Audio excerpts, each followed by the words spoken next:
Thank you for joining with me for the meditation for lesson 258. Let me remember that my goal is God. Go ahead and sit with your back supported, head and neck free. Start with a 2x breath in through the nose for a count of 2, out through the mouth for a count of 4, and repeat that 3 times. Then do the same with 3x breath in through the nose for a count of 3, out through the mouth for a count of 6. Let me remember that my goal is God. All that is needful is to train our minds to overlook all little senseless aims and to remember that our goal is God. His memory is hidden in our minds, obscured but by our pointless little goals which offer nothing and do not exist. Shall we continue to allow God's grace to shine in unawareness while the toys and trinkets of the world are sought instead? God is our only goal, our only love. We have no aim but to remember Him. Once you finish with the 3x breath 3 times, move into the 4x breath in through the nose for a count of 4, out through the mouth for a count of 8. Repeat that at least 3 times. While we're in this silent meditation, use the lesson for the day as your mantra to help redirect your thoughts or a mantra of your choice.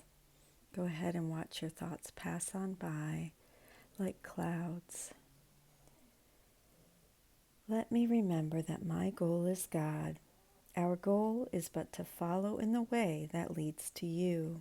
We have no goal but this. What could we want but to remember you? What could we seek but our identity? Let me remember that my goal is God.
Let me remember that my goal is God.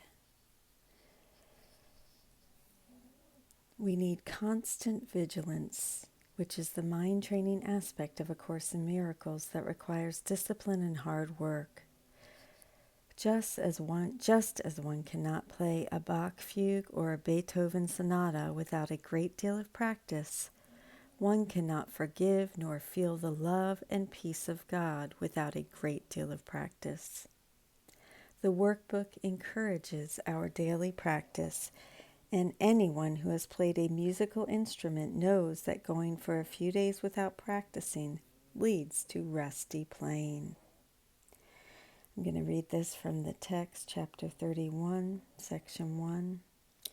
Learning is an ability you made and gave yourself. It was not made to do the will of God. Now does your ancient overlearning stand implaceable before the voice of truth, and teach you that its lessons are not true, too hard to learn, too difficult to see, and too opposed to what is really true. Yet you will learn them, for their learning is the only purpose for your learning skill the Holy Spirit sees in all the world.